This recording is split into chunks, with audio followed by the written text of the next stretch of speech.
ہم نے اپنی 1400 سالہ تاریخ میں اغیار کو اتنا فتح نہیں کیا جتنا ہم ایک دوسرے کو فتح کرتے رہے۔ آپ کو شاید یہ جان کر حیرت ہو کہ مسلمانوں نے دنیا کا 95% علاقہ اسلامی عروج کی پہلی صدی میں فتح کر لیا تھا۔ مسلمان اس کے بعد 1350 سال اس علاقے کے لیے ایک دوسرے سے لڑتے رہے۔ ہمارے علم، فلسفے، سائنس اور ایجادات کی 95% تاریخ بھی ابتدائی 300 سال تک محدود تھی۔ ہم نے واقعی 1000 سال میں جنگوں کے سوا کچھ نہیں کیا۔ آپ آج 2018 سے 1000 سال پیچھے چلے جائیں، آپ کو محمود غزنوی ہندوستان پر حملہ کرتا ملے گا۔ سب سے پہلے ملتان پر حملہ کر کے اسماعیلی فرقے کے مسلمانوں کا قتل عام کیا کرتا تھا اور دولت لوٹ کر لے جاتا تھا۔ آپ اسپین میں مسلمانوں کے ہاتھوں مسلمان کا گلا کٹتے دیکھیں گے۔ آپ کو ترکی میں سلجوق تلواریں اٹھا کر پھرتے نظر آئیں گے۔ آپ کو عرب میں لاشیں بکھری ملیں گی، شیعہ سنی اور سنی شیعہ کے سر اتارتے نظر آئیں گے۔ مسلمان کو فتح کر رہا ہوگا، مسلمانوں کی مسجدیں جلاتے دکھائی دیں گے، اور آپ مومنوں کے ہاتھوں میں مومنوں کے سروں کے مینار بنتے دیکھیں گے۔ آپ 1018 سے آگے آتے چلے جائیں، آپ کے سارے طبق روشن ہوتے چلے جائیں گے۔ آپ کو مسلمان کو قتل کرتے اور قتال کے درمیان وقفے میں حرام خوری کرتے نظر آئیں گے۔ ہم نے اس کے بعد باقی 1000 سال تک حرام خوری کے سوا کچھ نہیں کیا۔ عالم اسلام 1000 سال سے کنگھی سے لے کر نیل کٹر تک ان لوگوں کا استعمال کر رہا ہے جنہیں ہم دن میں 5 بار بد دعائیں دیتے ہیں۔ آپ کمال دیکھیے، ہم مسجدوں میں یہودیوں کے پنکھے اور اے سی لگا کر، عیسائیوں کی ٹوٹیوں سے وضو کر کے، کافروں کے ساؤنڈ سسٹم پر اذان دے کر اور لا دینوں یعنی چائنا کی جائے نمازوں پر سجدے کر کے ساری دنیا کے لا دینوں کی بربادی کے لیے بد دعائیں کرتے ہیں۔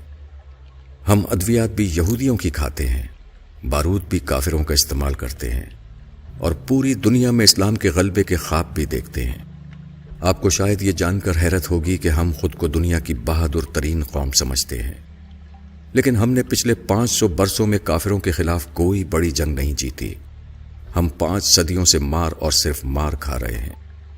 پہلی جنگ عظیم سے قبل پورا عرب ایک تھا، یہ خلافت عثمانیہ کا حصہ ہوتا تھا۔ یورپ نے 1918 میں عرب کو 12 ملکوں میں تقسیم کر دیا اور دنیا کی بہادر ترین قوم دیکھتی کی دیکھتی رہ گئی۔ ہم اگر جنگجو تھے، ہمارا اگر لڑنے کا 1400 سال کا تجربہ تھا، تو ہم کم از کم لڑائی ہی میں پرفیکٹ ہو جاتے، اور کم از کم دنیا کے ہر ہتھیار پر میڈ بائی مسلم کی مہر ہی لگ جاتی، اور ہم اگر دنیا کی بہادر ترین فوج ہی تیار کر لیتے تو ہم آج مار نہ کھا رہے ہوتے۔ آج کم از کم عراق، لیبیا، مصر، افغانستان اور شام انسانی المیہ نہ بن رہے ہوتے۔ آپ اسلامی دنیا کی بدقسمتی ملاحظہ کیجیے۔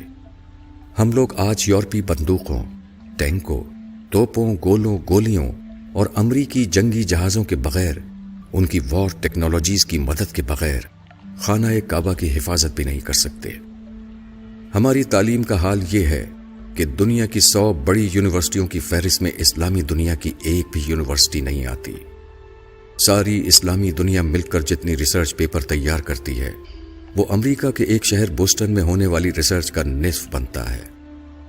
پوری اسلامی دنیا کے حکمران علاج کے لیے یورپ اور امریکہ جاتے ہیں۔ یہ اپنی زندگی کا آخری حصہ یورپ، امریکہ، کینیڈا اور نیوزی لینڈ میں گزارنا چاہتے ہیں۔ دنیا کی 90% تاریخ اسلامی ملکوں میں ہے، لیکن اسلامی دنیا کے 90% خوشحال لوگ سیاحت کے لیے مغربی ملکوں میں جاتے ہیں۔ ہم نے 500 سال سے دنیا کی کوئی دوا، کوئی ہتھیار، کوئی نیا فلسفہ، کوئی خوراک، کوئی اچھی کتاب، کوئی نیا کھیل اور کوئی اچھا قانون نہیں دیا۔ ہم نے اگر ان 500 برسوں میں کوئی اچھا جوتا ہی بنا لیا ہوتا تو ہمارا فرض کفایہ ادا ہو جاتا۔ ہم 1000 برسوں میں صاف ستھرا استنجا خانہ نہیں بنا سکے۔ ہم نے موزے اور سلیپر اور گرمیوں میں ٹھنڈا اور سردیوں میں گرم لباس تک نہیں بنایا۔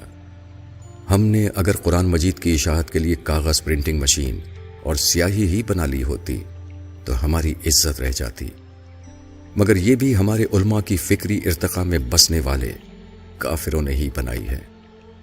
ہم تو خانہ کعبہ کے غلاف کے لیے کپڑا بھی اٹلی سے تیار کراتے ہیں، ہم تو حرمین شریفین کے لیے ساؤنڈ سسٹم بھی یہودی کمپنیوں سے خریدتے ہیں۔ ہمارے لیے آب زمزم بھی کافر کمپنیاں نکالتی ہیں۔ ہماری تسبیحات اور جائے نمازیں بھی چین یعنی ایک لادین ملک سے آتی ہیں، اور ہمارے احرام اور کفن بھی جرمن مشینوں پر تیار ہوتے ہیں۔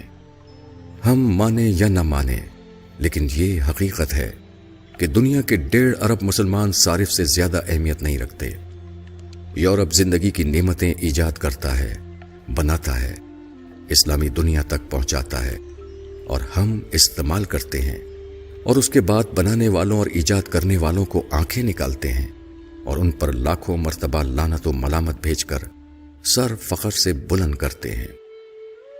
آپ یقین کیجئے، جس سال آسٹریلیا اور نیوزی لینڈ نے سعودی عرب کو بھیڑیں دینے سے انکار کر دیا، اس سال مسلمان حج پر قربانی نہیں کر سکیں گے۔ اور جس دن یورپ اور امریکہ نے اسلامی دنیا کو گاڑیاں، جہاز اور کمپیوٹر بیچنا بند کر دیے، ہم اس دن گھروں میں محبوس ہو کر رہ جائیں گے۔ ہم شہر میں نہیں نکل سکیں گے۔ یہ ہم ہیں اور یہ ہماری اوقات۔ لیکن آپ کسی دن اپنے دعوے سن لیں، آپ ان نوجوانوں کے نعرے سن لیں جو میٹرک کا امتحان پاس نہیں کر سکے، جنہیں پیج تک لگانا نہیں آتا، مگر جس دن ان کے بوڑھے والد کی دہاڑی نہ لگے، اس دن ان کے گھر چولہا نہیں جلتا۔ آپ ان کے نعرے، ان کے دعوے سن لیجئے۔ یہ لوگ پوری دنیا میں اسلام کا جھنڈا لہرانا چاہتے ہیں، یہ اغیار کو نیست و نابود کرنا چاہتے ہیں۔ آپ اپنے علماء کرام کی تقریریں بھی سن لیجئے، یہ اپنے مائک کی تار ٹھیک نہیں کر سکتے، یہ اللہ اور اللہ کے رسول صلی اللہ علیہ وسلم کا نام اپنے مریدوں تک مارک زکربرگ کی فیس بک کے ذریعے پہنچاتے ہیں۔ یہ لوگوں کو تھوکنے کی تمیز تک نہیں سکھا سکے۔ یہ آج تک ابن تیمیہ، ابن کثیر، امام غزالی اور مولانا روم سے آگے نہیں بڑھ سکے۔ پورے عالم اسلام میں ایک بھی ایسا شخص نہیں جو ابن عربی کو سمجھنے کا دعویٰ کر سکے۔ ابن حشام اور ابن اسحاق بھی ہم تک آکسفورڈ پرنٹنگ پریس کے ذریعے پہنچے تھے، اور ابن رشد بھی ہمیں یورپ کے اسکالرز نے سمجھایا تھا۔ لیکن آپ علماء کرام کی تقریریں سن لیں، آپ کو محسوس ہوگا نعوذ باللہ، نعوذ باللہ، پوری کائنات کا نظام مولانا اللہ دتہ چلا رہے ہیں۔ یہ جس دن حکم دیں گے اس دن سورج طلوع نہیں ہوگا، اور یہ جس دن فرما دیں گے اس دن زمین پر اناج نہیں اگے گا۔ ہم نے آخر آج تک کیا کیا ہے؟ ہم کس برتری پہ خود کو دنیا کی عظیم ترین قوم سمجھتے ہیں، جو آج تک ہر جمعے کے خطبے میں گلا پھاڑ پھاڑ کر نظام مصطفیٰ صلی اللہ علیہ وسلم پر فخر کرنے کے باوجود اسے مسلمانوں کے کسی بھی ملک میں نافذ نہیں کر سکے؟ مجھے آج تک اس سوال کا جواب نہیں مل سکا۔ ہم اگر دل پر پتھر رکھ کر یہ حقیقت مان لیں تو پھر ہمیں پتہ چلے گا کہ ہماری حرام خوری ہماری جینس کا حصہ بن چکی ہے۔ کالم از جاوید چودھری۔